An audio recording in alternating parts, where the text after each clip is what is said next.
السلام علیکم ورحمۃ اللہ وبرکاتہ۔ ناظرین خیر مقدم ہے، استقبال ہے آپ کا میرے YouTube channel MMB Yasin official پر۔ ناظرین، اللہ رب العزت نے اپنے پاک مقدس کلام کے اندر ایک واقعے کا ذکر کیا ہے، جس واقعے میں اللہ نے اپنے بندوں کو، اپنی بندیوں کو نور تقسیم کرنے کی بات کہی ہے۔ جی ہاں،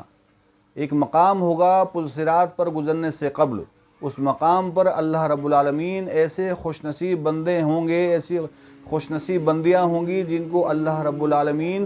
اپنے فضل سے ان کو نور تقسیم کرے گا، اور یہ نور ان کو کس عمل کے سبب حاصل ہوگا یہ بھی ہم ناظرین آپ کو بتائیں گے۔ اور یہاں ہم آپ کو یہ بھی بتائیں گے کہ وہاں کچھ ایسے بدنصیب لوگ بھی ہوں گے جن کو تھوڑا سا بھی نور تقسیم نہیں ہوگا ناظرین، اور یہ نور ایک روشنی کی طرح ہوگا۔ اسی روشنی کے سبب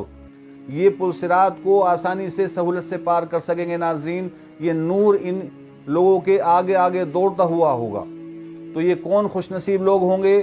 جن کو نور تقسیم کیا جائے گا، اور یہ کون بدنصیب لوگ ہوں گے جن کو تھوڑا سا بھی نور تقسیم نہیں کیا جائے گا ناظرین؟ ان سب باتوں کو جاننے سے پہلے آپ سے گزارش ہے کہ اگر آپ ہمارے چینل پر نئے ہیں تو آپ چینل کو ضرور سبسکرائب کر لیں، اور بیل آئیکن یعنی گھنٹی کے بٹن کو آپ ضرور دبا دیں تاکہ ایسی اہم ترین ویڈیو کا نوٹیفیکیشن آپ کو آسانی سے، سہولت سے حاصل ہوتا رہے ناظرین۔ تو بلا تاخیر ہم اپنے موضوع کی طرف چلتے ہیں اور آپ کو بتاتے ہیں ان خوش نصیب لوگوں کا حال جن کو نور تقسیم کیا جائے گا ناظرین۔ سب سے پہلے آپ جان لیں کہ یہ مقام پل صراط پہ گزرنے سے قبل ہوگا۔ جی ہاں، پل صراط پہ ہر انسان گزرے گا۔ اس پل صراط پہ گزرنے سے قبل اس مقام پر ان خوش نصیب اللہ کے بندوں کو، اللہ کی بندیوں کو نور تقسیم ہوگا۔ ہم ناظرین آپ کو بتا دیں کہ یہ اہل ایمان لوگ ہوں گے۔ جی ہاں، وہ ایمان والے مرد، وہ ایمان والی عورتیں جو دنیا میں اللہ اور اس کے رسول پر اور اللہ کے دین پر ایمان رکھتی تھی اور ایمان رکھتے تھے اور نیک اعمال اپنی زندگی کے اندر کرتے تھے، ان کے ایمان اور اعمال کے بقدر ان کو نور تقسیم ہوگا ناظرین۔ کسی کو پہاڑ کے برابر مقدار میں نور تقسیم ہوگا،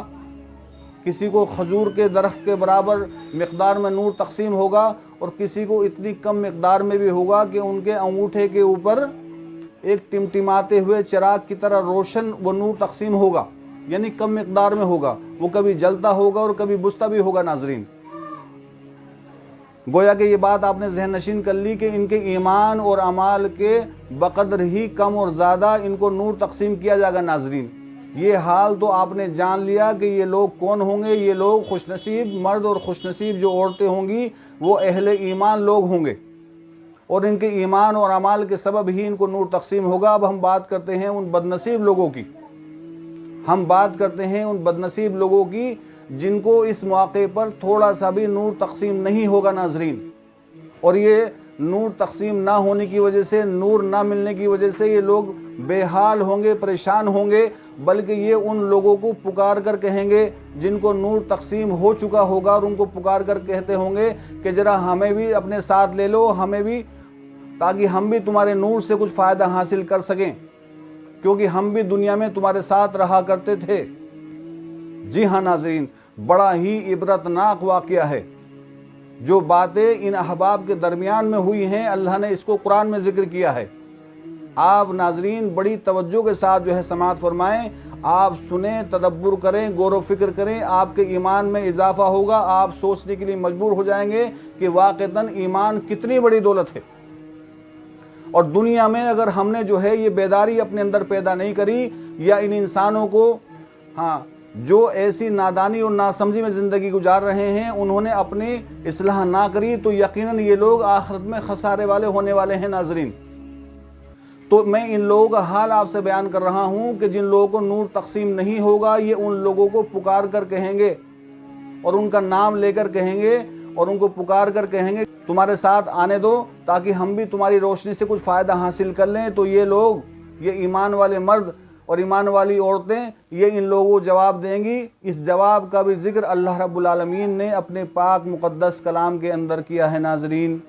کہ یہ ان کو ایمان والوں کی طرف سے یہ جواب دیا جائے گا کہ آج اس مقام پر اپنے ایمان اور اعمال کا نور ہی اس کے کام آ سکتا ہے، کسی اور کے نور سے، کسی اور کی روشنی سے آج کوئی دوسرا فائدہ حاصل نہیں کر سکتا ناظرین۔ لہٰذا ان کو یہ جواب دیا جائے گا کہ تم واپس اسی مقام پہ جاؤ جہاں ہمیں نور تقسیم ہوا تھا، شاید کہ تمہیں وہاں نور مل جائے۔ یہ لوگ پھر اسی مقام پہ جائیں گے، لیکن ان کو وہاں بھی نور حاصل نہیں ہوگا، بلکہ ان کے درمیان میں ایک دیوار قائم کر دی جائے گی جس کے اندرونی حصے میں رحمت ہوگی اور باہری حصے میں عذاب ہوگا۔ ناظرین، اللہ رب العزت نے ان دونوں احباب کے تذکرے کو اپنے پاک مقدس کلام کے اندر ذکر کیا ہے، اور قابل غور ایک بات اور ملتی ہے ان دونوں کی گفتگو میں، وہ یہ ہے کہ یہ لوگ جن کو نور تقسیم نہیں ہوا تھا، یہ ان لوگوں سے، اہل ایمان سے کہیں گے کہ ہم دنیا میں تمہارے ساتھ رہنے والے تھے اور ہمیں بھی اپنے ساتھ آنے دو تاکہ ہم تمہاری روشنی سے فائدہ حاصل کر لیں اور فائدہ اٹھا لیں، کیونکہ ہم دنیا میں تمہارے ساتھ رہا کرتے تھے، دنیا میں ہم تمہارے ساتھ نماز پڑھا کرتے تھے، دنیا میں ہم تمہارے ساتھ روزہ رکھا کرتے تھے۔ دیکھیے ناظرین، بہت خاص اہم پہلو پر گفتگو کر رہا ہوں۔ یہ لوگ یہ ذکر کریں گے کہ ہم دنیا میں تمہارے ساتھ نماز پڑھا کرتے تھے، روزہ رکھا کرتے تھے، لیکن ان کو جواب دیا جائے گا ایمان والوں کی طرف سے، ایمان والیوں کی طرف سے، کہ ہاں تم دنیا میں تو ہمارے ساتھ رہا کرتے تھے، لیکن تم دنیاوی سیاست اور حکمت سے ہمارے ساتھ رہا کرتے تھے، لیکن دل سے تم ہمارے ساتھ نہیں تھے، یعنی شریعت مطہرہ پر تم دل سے یقین نہیں کرتے تھے، شیطان نے اور تمہاری نفسانی خواہشات نے تمہیں دھوکے میں ڈال رکھا تھا۔ تو ناظرین، اس بات سے یہ پتہ چلا کہ یہ لوگ دنیا میں صحیح معنوں میں ایمان لانے والے شمار نہیں ہوں گے، اور آخرت میں ان کا خامیازہ ان کو بھگتنا ہوگا، کیونکہ یہ شریعت مطہرہ پر دل سے یقین کرنے والے، دل سے ایمان لانے والے شمار نہیں تھے۔ تو اس بات سے ہمیں یہ سبق ملتا ہے کہ اللہ اور اس کے رسول کی بات پر ہم دل کی گہرائی سے اس کو سچا مان کر اس کے اوپر ایمان رکھیں۔ ناظرین، یہی بڑی کامیابی ہے، یہی ہماری نجات کا ذریعہ ہے، اور اسی کے سبب آخرت کے احوال میں آپ اور ہم اور تمام انسان جو کامیاب ہونا چاہتے ہوں وہ یقیناً کامیاب ہو جائیں گے، لیکن اس کے لیے شرط وہی ہے کہ دل کی گہرائی سے ہمیں اللہ کی وحدانیت اور پیارے آقا رسول اللہ صلی اللہ علیہ وسلم کی رسالت کا ہمیں اقرار کرنا ہوگا، اور شریعت مطہرہ پر ایمان لا کر ہمیں اپنی زندگی شریعت مطہرہ کے مطابق زندگی ہمیں گزارنی ہوگی۔